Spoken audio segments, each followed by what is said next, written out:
Hello and welcome to my channel once again. Today we are going to discuss about bacterial nutrition and other requirements for the growth of bacteria.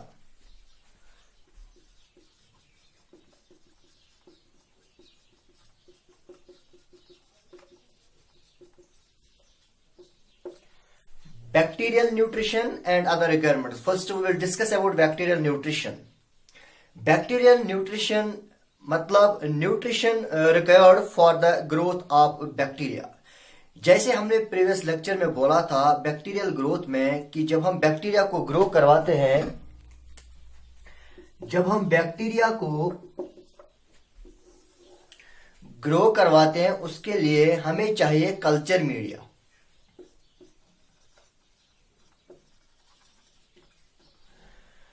Culture media पे हम bacteria को grow करवाते हैं, cultivate करते हैं lab में। तो ये कल्चर मीडिया क्या होता है? आर्टिफिशियल मीडिया होता है जिसमें न्यूट्रिएंट्स होते हैं। ये न्यूट्रिएंट्स जो होते हैं जब हम बैक्टीरिया को इस पे इनोकुलेट करते हैं, इस पे ग्रो करवाते हैं, तो ये बैक्टीरिया इसमें से न्यूट्रिएंट्स को यूटिलाइज करके ग्रो होता है। So what are these nutrients? Actually nutrients are the substances that a bacteria uses for energy purpose and for cellular biosynthesis। ये जो न्यूट्रिएंट्स होते हैं, ये सब्सटेंस होते हैं जिनको बैक्टीरिया एनर्जी पर्पस के लिए यूज करता है और सेलुलर बायोसिंथेसिस के लिए यूज करता है। For example synthesis of cell wall, synthesis of genetic material या सिंथेसिस ऑफ प्रोटीन्स, उसके लिए यूज करता है। तो जब बैक्टीरिया की ग्रोथ के लिए जो हमें न्यूट्रिएंट्स चाहिए वो कौन कौन से होते हैं, यानी कौन कौन से एसेंशियल न्यूट्रिएंट्स होते हैं जो कि बैक्टीरिया की ग्रोथ के लिए इंपॉर्टेंट है। आपको मैं बता दूं, हर बैक्टीरिया का एक अपना कल्चर मीडिया होता है। जब हम आगे बैक्टीरियाज पढ़ेंगे तो अपने बैक्टीरिया का एक अपना कल्चर मीडिया होता है, एक अपना स्पेशल मीडिया, सिलेक्टिव मीडिया भी होता है। लेकिन जिन न्यूट्रिएंट्स की हम अभी बात करेंगे, these are the basic nutrients, यानी जितने भी बैक्टीरिया के मीडियाज हैं उनमें ये न्यूट्रिएंट्स जरूर होने चाहिए। These are essential, these are basic, actually these are minimum nutritional requirement.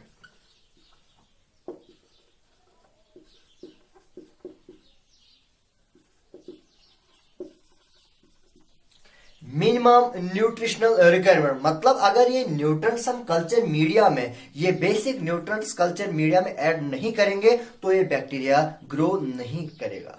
तो कौन से एसेंशियल न्यूट्रिएंट्स हैं जो कि बैक्टीरिया की ग्रोथ के लिए बहुत ही इंपॉर्टेंट है और हमें ये जो न्यूट्रिएंट्स है ऐड करने पड़ते हैं अपने कल्चर मीडिया में, यानी प्रोवाइड करने पड़ते हैं बैक्टीरिया के लिए फॉर इट इज ग्रोथ। जब हम इन न्यूट्रिएंट्स को देखते हैं, इन बेसिक न्यूट्रिएंट्स को देखते हैं, इन मिनिमम न्यूट्रिशनल रिक्वायरमेंट्स को देखते हैं, तो हमें दो तरह के न्यूट्रिएंट्स मिलते हैं। One macro nutrients, two micro nutrients. Not on the base of size but on the base of requirement. There are two types of nutrients that a bacteria requires for its growth. One is macronutrient and another is micronutrient.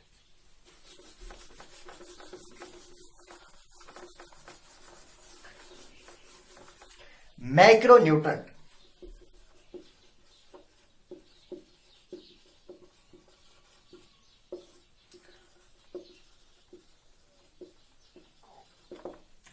Micronutrient, macronutrient. Macronutrient means ऐसे nutrients जो कि bacteria को large quantity में चाहे, large amount में चाहे, ऐसे nutrients को बोलते हैं मैक्रोन्यूट्रेंट्स। इनको हम दूसरा नाम भी बोलते हैं macro elements. Actually these nutrients are elements. So another name of macronutrient is macro element and this is micro element. Micronutrient or microelement are those nutrients or elements that a bacteria needs in traces, जो कि bacteria को बहुत कम amount में चाहे, बहुत कम चाहिए, यानी traces में चाहे, उनको बोलते हैं माइक्रो न्यूट्रिएंट्स। जो लार्ज क्वांटिटी या लार्ज अमाउंट में चाहे उनको बोलते हैं मैक्रो न्यूट्रिएंट्स। मैक्रो न्यूट्रंट्स की जब हम बात करते हैं, इस कौन कौन सा न्यूट्रंट है, कौन कौन सा एलिमेंट है जो कि बैक्टीरिया को लार्ज अमाउंट में चाहिए, यानी जिसका एक बड़ा रोल है बैक्टीरियल ग्रोथ में। First is carbon, nitrogen, oxygen, hydrogen, sulphur, phosphorus, potassium, magnesium, calcium. ये जो एलिमेंट्स है carbon, nitrogen, oxygen, hydrogen, sulphur, phosphorus, potassium, magnesium and calcium, ये बहुत ही इंपॉर्टेंट है बैक्टीरियल ग्रोथ के लिए। एंड द माइक्रो न्यूट्रिएंट जो कि ट्रेसेस में बैक्टीरिया को चाहिए, दे इंक्लूड कोबाल्ट, निकल, मैंगनीज। ये जो न्यूट्रिएंट्स है ये बैक्टीरिया को ट्रेसेस में चाहिए, और ये जो न्यूट्रिएंट्स है ये बैक्टीरिया को लार्ज अमाउंट में चाहिए। पहले देखते हैं मैक्रो न्यूट्रिएंट्स को। क्यों ये न्यूट्रिएंट्स, ये एलिमेंट्स एक बैक्टीरिया को लार्ज अमाउंट में चाहिए, यानी इन न्यूट्रिएंट्स का, इन एलिमेंट्स का क्या रोल है, क्या फंक्शन है। सबसे पहले बात करेंगे कार्बन की। कार्बन की जब हम बात करते हैं, अगर हम बोलेंगे carbon, 50% of the dry weight of bacterial cell is of carbon. जो कार्बन होता है बैक्टीरियल सेल में, जब हम ड्राई वेट की बात करते हैं, बैक्टीरियल सेल की ड्राई वेट की बात करते हैं, उसमें 50% होता है carbon. Important cellular component of bacterial cell is carbon. अगर ये कार्बन इंपॉर्टेंट सेलुलर कंपोनेंट है, 50% ड्राई वेट बैक्टीरियल सेल का कार्बन की वजह से होता है, तो ये कार्बन हमें बैक्टीरिया की ग्रोथ के लिए इंपॉर्टेंट है। यानी ये कार्बन हमें अपने कल्चर मीडिया में बैक्टीरिया को प्रोवाइड करना है। बात करेंगे नाइट्रोजन की। आपको पता ही होगा nitrogen has an important role for the synthesis of nucleic acids, amino acids यानी प्रोटीन्स। अगर हम बात करेंगे नाइट्रोजन की, नाइट्रोजन एक एलिमेंट है जो कि न्यूक्लिक एसिड सिंथेसिस के लिए बहुत ज्यादा इंपॉर्टेंट है। और जब हम प्रोटीन्स की बात करते हैं, प्रोटीन्स बने हुए होते हैं अमाइनो एसिड्स की, और अमाइनो एसिड्स में भी प्रेजेंट होता है कौन, nitrogen. So for the synthesis of proteins, for the synthesis of nucleic acids, we have to provide this nitrogen to the bacteria, or we have to add a source of nitrogen in the culture media so that the bacteria will use that nitrogen for nucleic acid and protein synthesis. उसके बाद हम बात करेंगे oxygen की and hydrogen की। ये दोनों जो होते हैं ऑक्सीजन और hydrogen, important constituents of organic compounds. अगर हम देखेंगे कार्बोहाइड्रेट, प्रोटीन वगैरह, अगर हम देखेंगे, अगर हम इन बायोमोलिक्यूल्स को भी देखेंगे, उनमें ऑक्सीजन और हाइड्रोजन प्रेजेंट होता है। और साथ ही में मैं बोलूंगा जो ये ऑक्सीजन है, this is the electron acceptor in the aerobic respiration. Aerobic respiration में जो इलेक्ट्रॉन एक्सेप्टर होता है that is oxygen. So we have to add a source of oxygen and hydrogen too in the culture media for the growth of bacteria. Sulphur की जब हम बात करते हैं, there are two amino acids, sulfur containing amino acids, cysteine and methionine. cysteine, methionine, दो हमारे पास amino acid है, cysteine and methionine, जिनमें सल्फर प्रेजेंट होता है। So this sulphur is important for the synthesis of proteins, क्योंकि protein तभी बनेगा जब अमीनो एसिड होगा। और अमीनो एसिड्स के लिए मैंने बोला था दो ऐसे अमीनो एसिड्स हैं जिनके स्ट्रक्चर के लिए, जिनकी फॉर्मेशन या सिंथेसिस के लिए सल्फर का होना बहुत ही जरूरी है। तो हमें क्या करना होगा, हमें ये सल्फर यानी इसका एक सोर्स भी अपने मीडिया में, कल्चर मीडिया में ऐड करना होगा बैक्टीरिया ग्रोथ के लिए। अगर हम बात करेंगे पोटेशियम, मैग्नीशियम एंड कैल्शियम की, ये होते हैं इंपॉर्टेंट सेलुलर कैटायंस होते हैं, और साथ ही में इनका दूसरा फंक्शन भी होता है, these are the cofactors of many enzymes. तो जब हम देखते हैं इन मैक्रो न्यूट्रिएंट्स को, इनका एक बहुत ही बड़ा रोल है। जैसे ये न्यूट्रिएंट्स हम ऐड करते हैं कल्चर मीडिया में, इन न्यूट्रिएंट्स को जब हम ऐड करते हैं तो बैक्टीरिया इनको यूटिलाइज करके एक तो क्या करता है, वो एक तो एनर्जी लेता है इनसे, दूसरी बात है कि जो सेलुलर बायोसिंथेसिस होता है, किसी स्ट्रक्चर का सिंथेसिस होना होता है, यानी सेल वॉल का, न्यूक्लियस का, प्रोटीन्स का जो हमने देखा, उसके लिए भी ये न्यूट्रिएंट्स बहुत ज्यादा इंपॉर्टेंट होते हैं। तो इनका सोर्स हमें इस कल्चर मीडिया में ऐड करना होगा। फॉर एग्जाम्पल, अगर हमें बैक्टीरियल ग्रोथ के लिए कार्बन का होना बहुत जरूरी है, तो हम इसका सोर्स इस कल्चर मीडिया में ऐड करेंगे। For example glucose, carbohydrate, sucrose. जब हम ग्लूकोज, कार्बोहाइड्रेट, सुक्रोज इस कल्चर मीडिया में ऐड करेंगे, this will provide the carbon to the bacteria. उसके बाद अगर हम नाइट्रोजन की सोर्स की बात करेंगे, the source of nitrogen is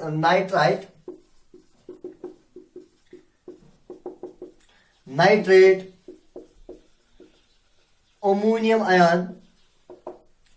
तो मतलब कि जितने भी ये मैक्रोन्यूट्रिएंट्स है जो कि बैक्टीरियल ग्रोथ के लिए बहुत ज्यादा इंपॉर्टेंट है, इनका सोर्स हमें अपने कल्चर मीडिया में ऐड करना होगा, जो कि हर बैक्टीरिया के लिए बहुत ही ज्यादा इंपॉर्टेंट है। उसके बाद ऑक्सीजन और वाटर की जब हम बात करते हैं, ऑक्सीजन इन वाटर है, इनका एक कॉमन सोर्स है, that is water. Very important. Formula of water is H2O. So the water is the source for both hydrogen and oxygen. एक तो ये वाटर सोर्स होता है हाइड्रोजन और ऑक्सीजन का। दूसरा, इस वाटर का एक इंपॉर्टेंट रोल है that this water is a route of entry for all the nutrients to flow inside the cell. जितने भी न्यूट्रिएंट्स को सेल के अंदर जाना होता है, देयर रूट इज वाटर। और जो अंदर सेल के अंदर जो मेटाबॉलिक वेस्ट प्रोडक्ट्स बन जाते हैं, सेल के अंदर जो वेस्ट प्रोडक्ट्स बन जाते हैं, उनको जो एलिमिनेट होना है, दिस एलिमिनेशन ऑकर्स। ये जो एलिमिनेशन होती है, ये जो अंदर वेस्ट प्रोडक्ट्स बाहर आ जाते हैं, ये कहां से आते हैं? थ्रू वाटर, वाटर के साथ आ जाते हैं। So water has a great role in the growth of bacteria. इसके साथ साथ अगर हम वाटर की बात करेंगे, this water is the integral part of protoplasm. Protoplasm में ज्यादा परसेंटेज होती है, वो होती है वाटर की। और जितने भी मेटाबॉलिक रिएक्शंस होते हैं, उनमें भी इसका एक अहम रोल है, किसका? वाटर का। So we have to provide a source of oxygen and hydrogen to the culture media, that is water. उसके बाद सल्फर की अगर बात करेंगे, sulphur is very important, so we have to add a source of sulphur also in the culture media. Sodium sulphate, potassium sulphate. बात करेंगे phosphorus की। हमें पता है, जब हम कंपोजिशन देखते हैं, जब हम न्यूक्लिक एसिड्स को देखते हैं, उसमें होता है पेंटोज शुगर होता है, उसमें होता है प्यूरिनस पायरिमिड्स होते हैं जिनको हम नाइट्रोजनस बेस कहते हैं, और उसके साथ साथ उसमें फास्फोरस भी होता है। This phosphorus has a great role in the synthesis of nucleic acids. So this phosphorus, इसको हम क्या करना पड़ेगा, इसका सोर्स भी हमें क्या करना पड़ेगा, ऐड करना पड़ेगा कल्चर मीडिया में, क्योंकि ये फास्फोरस क्या है, this is very important for the growth of bacteria. हम इस कल्चर मीडिया में क्या ऐड करेंगे, inorganic phosphate. This inorganic phosphate will provide phosphorus to the bacteria for it is growth. उसके बाद पोटेशियम, मैग्नीशियम और कैल्शियम। पोटेशियम जो होता है, हम क्या करते हैं, पोटेशियम सल्फेट ऐड करेंगे इसका सोर्स, या मैग्नीशियम कैल्शियम की अगर हम बात करेंगे, we will add the salts of magnesium and calcium to the culture media for the growth of bacteria. तो जो मैक्रो एलिमेंट्स होते हैं, ये ऐसे एलिमेंट्स होते हैं, ऐसे न्यूट्रिएंट्स होते हैं जो कि बैक्टीरिया की ग्रोथ के लिए बहुत ही ज्यादा इंपॉर्टेंट होते हैं, जैसे कि carbon, nitrogen, oxygen, hydrogen, sulphur, phosphorus, potassium, magnesium and calcium. There are also micronutrients और micro elements जो कि कोबाल्ट, निकल एंड मैंगनीज। ये ऐसे न्यूट्रिएंट्स होते हैं, ये ऐसे एलिमेंट्स होते हैं जो कि बैक्टीरिया को ट्रेसेस में चाहिए। कभी कभी हम इन न्यूट्रिएंट्स को क्या करते हैं, अपने कल्चर मीडिया में ऐड नहीं करते हैं। कभी कभी ये जो वाटर होता है, इसमें प्रेजेंट होता है एज कंटेमिनेंट। सो इनका जो रोल ज्यादा नहीं है, तो ये क्या है, कोबाल्ट, निकल एंड मैंगनीज, जो कि कम परसेंटेज में चाहिए। कभी कभी हम इनको ऐड भी नहीं करते हैं, क्योंकि these are present as a contaminants of water, क्योंकि वाटर में रह जाते हैं कोबाल्ट, निकल वगैरह, ये होता है उसमें। उसके बाद मैं बताऊंगा कुछ बैक्टीरिया ऐसे भी होते हैं जिनके कल्चर मीडिया में इन मैक्रो न्यूट्रंट्स या माइक्रो न्यूट्रंट्स के अलावा कुछ और ऑर्गेनिक कंपाउंड्स हमें ऐड करने पड़ते हैं। यानी जो मैक्रो एलिमेंट्स और माइक्रो एलिमेंट्स होते हैं, macro elements and micro elements या macro nutrients and micro nutrients होते हैं, इनके अलावा कुछ बैक्टीरिया के कल्चर मीडिया में हमें और कंपाउंड्स ऐड करने पड़ते हैं और कुछ ऑर्गेनिक कंपाउंड्स ऐड करने पड़ते हैं कुछ ही बैक्टीरिया में, जैसे लैक्टोबैसिलस में। क्योंकि कुछ बैक्टीरिया होते हैं जैसे इकोलाई जो कि इन ऑर्गेनिक कंपाउंड्स को सिंथेसाइज करते हैं। आपको मैं बता दूं,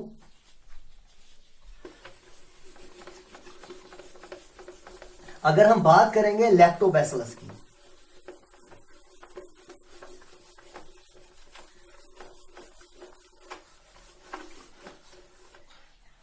अगर हम बात करेंगे लैक्टोबैसिलस की,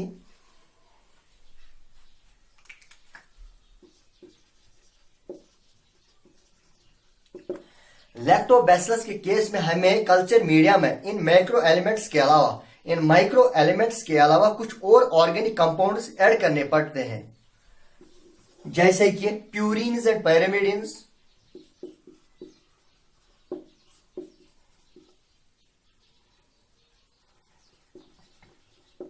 अमीनो एसिड्स एंड विटामिन्स।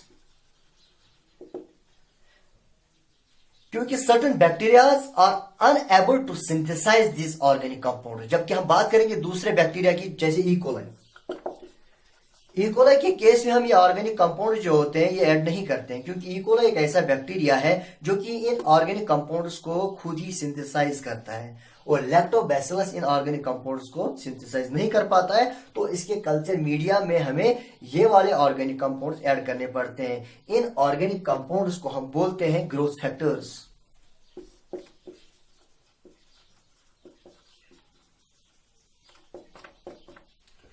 इनको हम बोलते हैं ग्रोथ फैक्टर्स। तो ये किसके केस में हमें ऐड करना पड़ता है? ऐसे बैक्टीरिया के कल्चर मीडिया में जो बैक्टीरिया इन ऑर्गेनिक कंपाउंड्स को सिंथेसाइज नहीं कर पाता है। और इनका जो मेजर प्रपोर्शन है, इनका जो मेजर पोर्शन होता है, ज्यादा जो इनमें होता है विटामिन हमें ऐड करना पड़ता है। ज्यादातर हमें क्या ऐड करते हैं? Vitamin, that B complex vitamin, यानी ऑर्गेनिक कंपाउंड्स हम ऐड करते हैं और उनमें से ज्यादा पोर्शन होता है बी कॉम्प्लेक्स विटामिन। इसलिए हम इनको कभी बोलते हैं ग्रोथ फैक्टर्स, कभी बोलते हैं bacterial vitamin.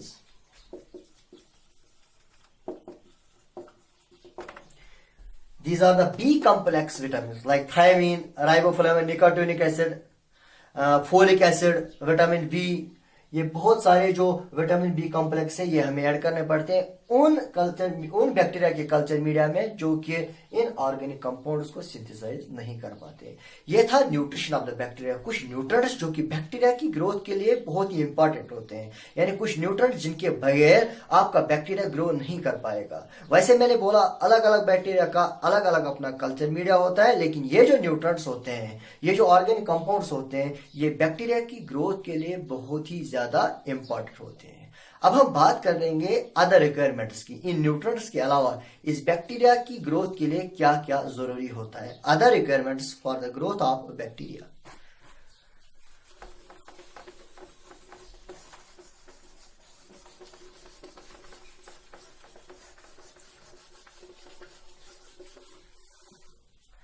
Other requirements. First is oxygen requirement.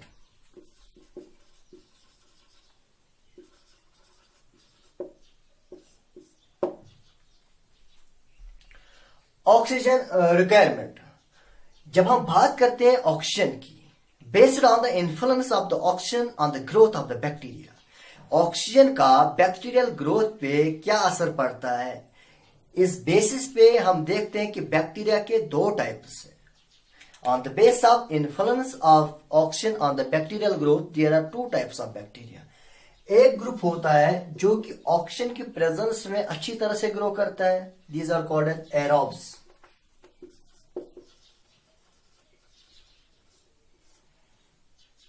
और कुछ बैक्टीरिया होते हैं जो कि क्या करते हैं, जो कि in the absence of oxygen grow करते हैं। These are called anaerobes.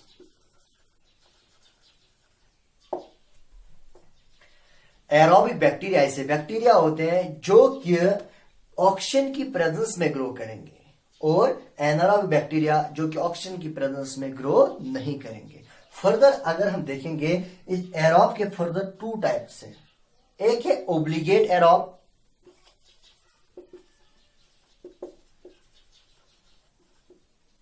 एक है फैकल्टेटिव एनारोब। यानी एरोबिक बैक्टीरिया के फर्दर दो टाइप्स हैं, one is obligate aerobe, one is facultative anaerobe. यानी कुछ बैक्टीरिया होती है जो कि strictly in the presence of oxygen he grow करते हैं, यानी अगर उनको ऑक्सीजन नहीं मिलेगा तो वो ग्रो नहीं करेंगे। जैसे विब्रियो कॉलरा जो कि कॉमा शेप्ड बैक्टीरिया है, जो कि कॉलरा कॉज करता है, दैट्स ओब्लिगेट एरोब, जो कि ऑक्सीजन की प्रेजेंस में ही ग्रो करेगा।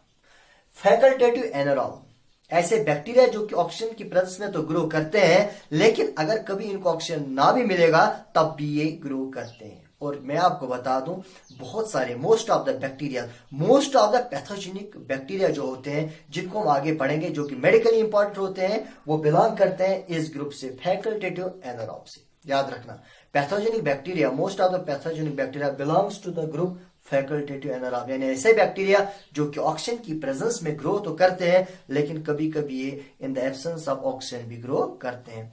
Facultative anaerobe. नाउ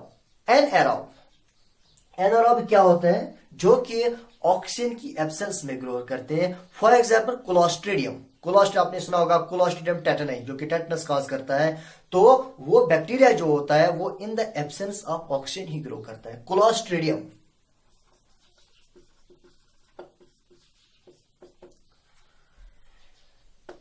जो रीजन है कि एनारोबिक बैक्टीरिया ऑक्सीजन की प्रेजेंस में ग्रो नहीं करता है, इसका रीजन अभी तक अच्छे से पता नहीं चला है, लेकिन बताया जाता है कि ये जो एनारोबिक बैक्टीरिया जो है, जब हम इसको ऑक्सीजन की प्रेजेंस में ग्रो करते हैं, अगर हम इस एनारोबिक बैक्टीरिया को ऑक्सीजन की प्रेजेंस में ग्रो करेंगे, जब भी हम किसी बैक्टीरिया को ऑक्सीजन की प्रेजेंस में ग्रो करते हैं तो वहां पे बन जाता है, एक्यूमुलेशन होता है toxic product H2O2, hydrogen peroxide का। जब भी हम किसी बैक्टीरिया को in the presence of oxygen grow करवाते हैं, वहां पे बन जाता है H2O2, हाइड्रोजन पेरोक्साइड, और दूसरे पेरोक्साइड्स भी बन जाते हैं।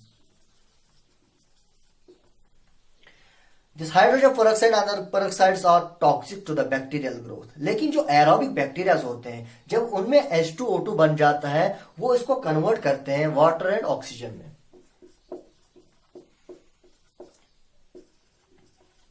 यानी एरोबिक बैक्टीरिया के पास एक एंजाइम रहता है जो कि इस H2O2 को, इस टॉक्सिक पेरोक्साइड को वाटर एंड ऑक्सीजन में कन्वर्ट करते हैं, और उस एंजाइम का नाम है कैटालेज। और ये एंजाइम एनारोब्स यानी ऐसे बैक्टीरिया में नहीं होता है जो कि ऑक्सीजन की प्रेजेंस में ग्रो नहीं करते हैं, इनमें ये कैटालेज एंजाइम नहीं होता है। जब इनको हम ऑक्सीजन की प्रेजेंस में ग्रो करवाते हैं तो वहां पे जो H2O2 बन जाता है वो कन्वर्ट नहीं होता है H2O एंड ऑक्सीजन में, क्योंकि वहां पे कैटालेज